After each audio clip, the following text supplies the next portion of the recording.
Now I will try to explain what this allowable increase and allowable decrease for the constraints mean. Well, first, constraint right-hand side, RH means right-hand side.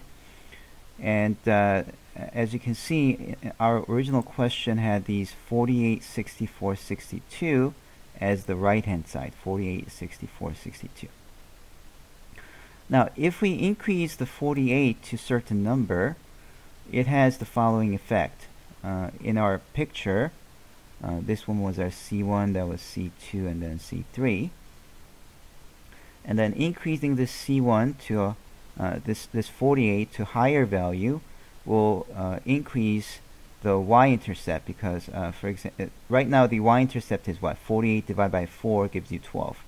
But if this was increased to say 52, then 52 divided by 4 would be 13. So you're going to get another line.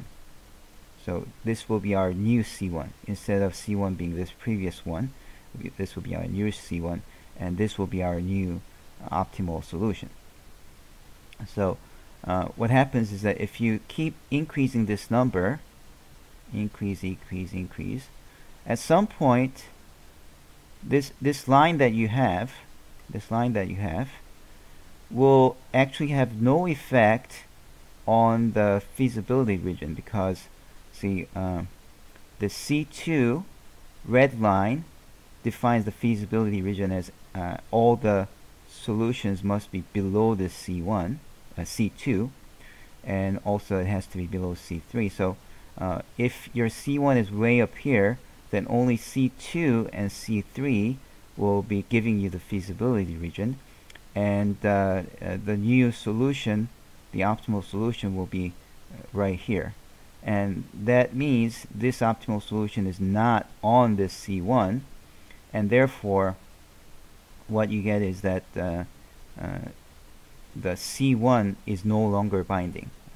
Binding graphically means that it touches the optimal solution, and that no longer happens. So this allowable increase and decrease has the following meaning.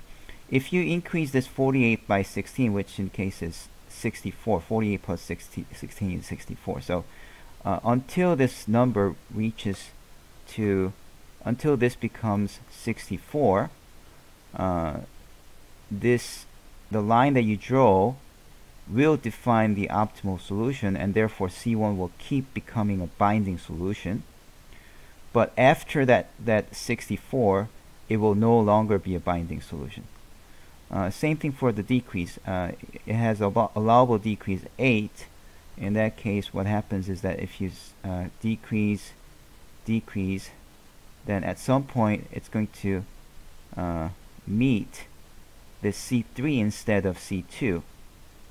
So below this line, what happens is that it's no longer the C1 and C2 that are binding, it becomes C1 and C3 that are binding. So the binding constraints change if you go beyond these allowable increase or decrease. To summarize, this is what happens. So for the constraints, allowable increase decrease tells you how much you can change the right hand side, RHS, until the binding constraints change.